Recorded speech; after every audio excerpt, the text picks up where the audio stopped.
तो बच्चों, आज का हमारा चैप्टर है पार्ट 2, वर्ड योग मात्राएं यानी लेटर्स एंड वॉबल मार्क्स।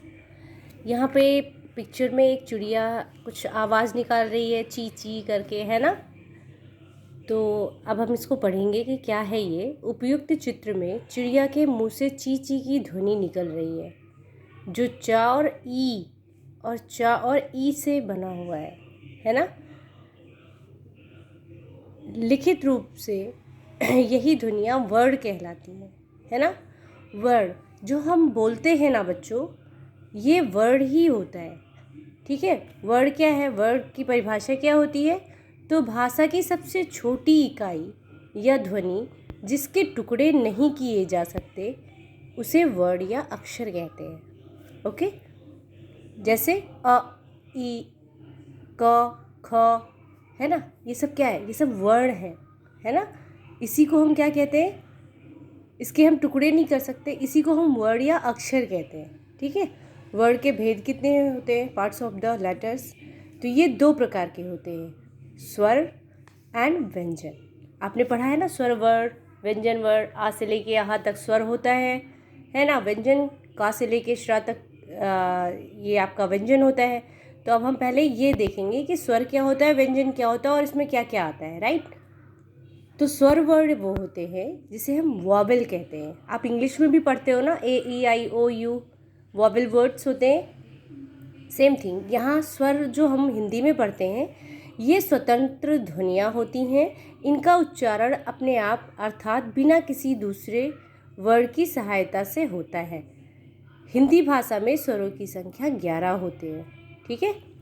यानी कि ये स्वतंत्र ध्वनियाँ होती हैं और जब भी हम इसे बोलते हैं तो मतलब हमें बोलने में इसमें किसी दूसरे वर्ड की आवश्यकता नहीं होती है ना। जैसे आ, ई, उ, री, ए, ओ, औ, है ना। तो हम जब ये बोलते हैं वर्ड, तो हमें ये स्वतंत्र होते हैं, यानी कि हम सिर्फ इन्हीं को ही बोलते हैं, इनके पीछे से कोई साउंड नहीं निकलता है, राइट। लेकिन जब हम व्यंजन वर्ड बोलते हैं, जैसे क, ख, है ना, ये व्यंजन वर्ड होते हैं। इनके पीछे हमें अ मतलब जो स्वर है ना, स्वर में जो आ है, वो जब हम क बोलते हैं, ख बोलते हैं, तो उसमें हमें उसकी सहायता लेनी होती है, राइट। अभी आगे व्यंजन पढ़ेंगे तो आपको समझ में आएगा। व्यंजन वर्ड क्या होता है, यानी कॉन्सोनेंट। जिन ध्वनियों के उच्चारण में स्वर वर्णों की सहायता ली जाती है उन्हें व्यंजन वर्ड कहते हैं। समझ में आया बच्चों? जैसे स्वर हमेशा स्वतंत्र होती हैं, उन्हें बिना किसी की हेल्प से बोले जा सकते हैं, बट व्यंजन हमेशा स्वर की सहायता से ही बोले जाते हैं, है ना। जैसे क तो आ आया, ख आया, है ना। जब आप बोलोगे तो आपको पीछे से एक साउंड आएगा, उसको कहते हैं, है ना। उसी तरह से ये जो व्यंजन होते हैं वो 33 होते हैं, 33 होते हैं, ठीक है। जैसे क, ख, ग, घ, अंग, च, छ, ज, झ, इया, ठीक है। फिर है ये आपका ट, ठ, ड, ढ, अड़ा, ता, था, दा, धा, ना, प, फ, ब, भ, म, य, र, ल, व, श, श, स, ह, ठीक है। ये आपके व्यंजन होते हैं, ये 33 होते हैं, राइट। अब आपको लगेगा कि ये हा तक ही तो मैम ने पढ़ाया, आगे कहाँ गया। तो बच्चों, वो संयुक्त व्यंजन होते हैं। अब आप पूछोगे संयुक्त व्यंजन क्या होता है।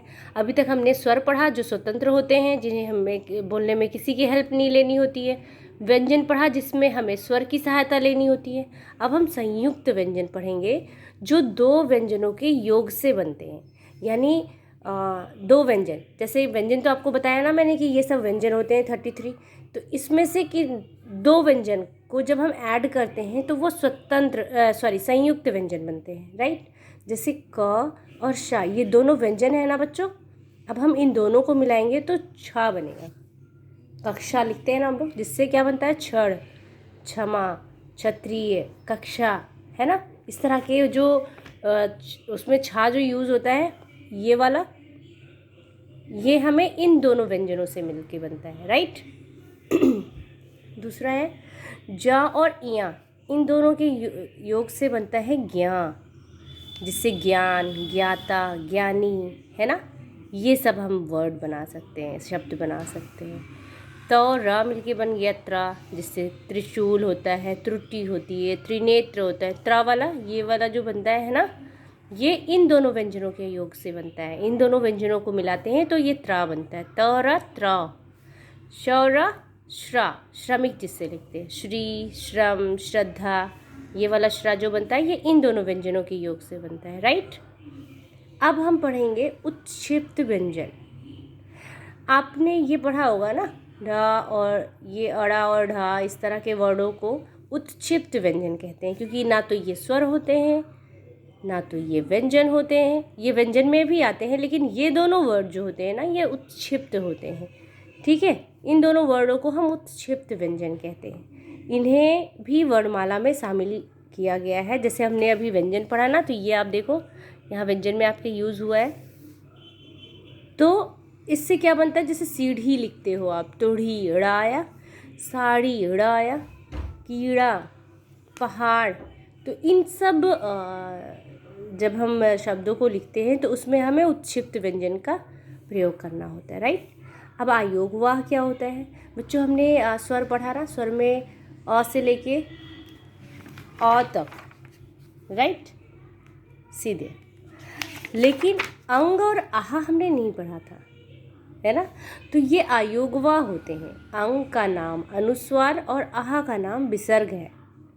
जो इस तरह के साइन आपको दिखेंगे ना, आप ये ऊपर डॉट लगाते हैं या इस तरह से विसर्ग लगाते हैं, दो साइड में डॉट डॉट, जैसे प्रातः, दुख, दो ऐसे डॉट लगाते हैं, उसको विसर्ग बोलते हैं, है ना। और जो ऊपर डॉट लगाते हैं उसको बोलते हैं अनुस्वार। आप बोल रहे होगे एक चंद्र बिंदु जैसा भी आता है, वो दूसरा होता है, यहाँ पे ये दूसरा है ना। जैसे पंखा, पंखा में हम चंद्र बिंदु नहीं लगाते, सिर्फ डॉट लगाते हैं, एक ही बिंदु लगाते हैं, जिसको हम अनुस्वार बोलते हैं। और ये आहा यानी कि जो दो डॉट लगाते हैं उसको विसर्ग बोलते हैं। ये दोनों आयोगवाह कहलाते हैं। ये ना तो स्वर होते हैं और ना ही व्यंजन होते हैं, राइट। इनसे कैसे शब्द बनते हैं, जैसे अंगूर, अंग से अंगूर होता है, पंखा, प्रातः, देखो यहाँ पे विसर्ग यूज़ हुआ है, दुखी, यहाँ भी विसर्ग यूज़ हुआ है ना। यहाँ पे अनुस्वार यूज़ हुआ है, यहाँ भी अनुस्वार यूज़ हुआ है, राइट। अब हम पढ़ेंगे कि अनुनासिक या चंद्रबिंदु किसे कहते हैं। अब आप जो डॉट लगाते थे और ऐसे इस तरह से चांद बना के और उस पर डॉट लगाते हैं ना, इसको हम चंद्रबिंदु कहते हैं, ओके बच्चों। इसका नाम अनुनासिक है, इसे चंद्रबिंदु भी कहते हैं, ओके। इससे बने शब्द इस प्रकार होते हैं, जैसे आँख लिखते हैं तो यहाँ पे यहाँ पे अनुनासिक, नाक से बोला जाता है ना, तो ये आँख, यानी कि इस पे हमने चंद्रबिंदु का यूज़ किया है। चांद, गांव, ऊंट, राइट, यहाँ पे हमने चंद्रबिंदु या अनुनासिक का यूज़ किया है, राइट। बच्चों, मात्राएं क्या होती हैं, वॉबल मार्क्स। जैसे जब हम स्वर और व्यंजन पढ़ लेते हैं तो अब हम 2 letter words, 3 letter words, 4 letter words ये सब पढ़ते हैं, फिर हम मात्राएं सीखते हैं, राइट। मात्राएं क्या होती हैं, मात्राएं वो होती हैं जो शब्द बनाते समय व्यंजन के साथ स्वरों का सूक्ष्म रूप यानी छोटा सा रूप अर्थात चिन्ह मिलाया जाता है, उसे मात्रा कहते हैं। यानी स्वर जो होते हैं वही हमारी मात्राएं होती हैं, है ना। उन्हीं के जो छोटे रूप होते हैं उनको हम मात्रा कहते हैं। जैसे आ लिखते हो तो आ की मात्रा, ई लिखा तो छोटी की मात्रा, ई लिखा तो बड़ी की मात्रा। इस तरह से यहाँ पे आप देखोगे तो ये आपको मात्रा, ये आपके स्वर हो गए और ये आपकी मात्राएं हो गई, और इनसे बने हुए ये आपके शब्द हो गए, ओके। आप इसको एक बार ध्यानपूर्वक ज़रूर पढ़िएगा। यहाँ तक औ तक आपकी ये मात्राएं और ये शब्द हो गए। इनके अतिरिक्त रा व्यंजन का प्रयोग इन चिन्हों में किया जाता है। आपने ऐसे वाले रा देखे होंगे ना, ऐसे प्रा लिखते हैं, प्रा में इस तरह से आता है ना, पा में लगा हुआ होता है ना। ये ऊपर किसी भी व्यंजन के ऊपर ऐसे वाले रा लगा देते हैं, जैसे पर्वत, है ना, ये भी रा होता है ना। इसको किसी भी व्यंजन के नीचे लगा के इसको भी रा बोलते हैं, रा का साउंड आता है, ठीक है। तो के रूप में भी किया जाता है, इसको भी हम रा के रूप में यूज़ करते हैं, जैसे प्रेस, पर्वत, यहाँ देखो ऊपर रा लगा हुआ है, ट्रक यहाँ नीचे रा लगा हुआ है, तो ये सब भी रा साउंड करते हैं। रा व्यंजन वर्ड में उ तथा ऊ की मात्रा अन्य वर्णों की तरह ना तो ऊपर लगाई जाती है और ना ही नीचे, बल्कि यह मात्रा र व्यंजन के बीच में लगाई जाती है। जैसे रा में जब भी हम ऊ या बड़ा ऊ लिखते हैं ना, तो इस तरह से लगाते हैं, है ना, कि हाँ भाई ये छोटा ऊ इसको बोलते हैं, और जब बड़ा ऊ लगाते हैं तो इस तरह से लगाते हैं।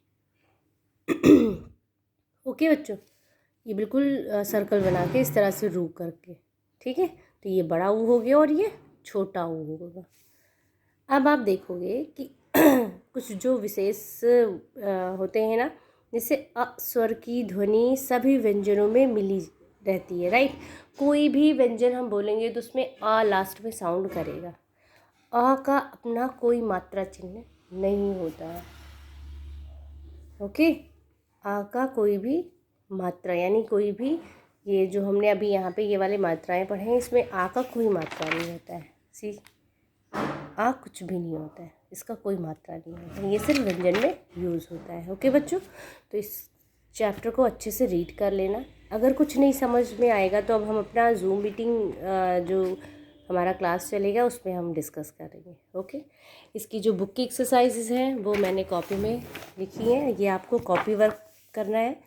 जो क्वेश्चन आंसर्स हैं वो आपको कॉपी में लिखना है। बुक की एक्सरसाइजेज मैंने सॉल्व की है, ये आप सिर्फ बुक में लिखोगे, ठीक है। जो टिक करना है या फिल इन द ब्लैंक्स है या इस तरह से मात्रा लगानी है, तो ये आपको बुक में ही फिल कर देना है, ठीक। और क्वेश्चन आंसर्स कॉपी में लिखोगे।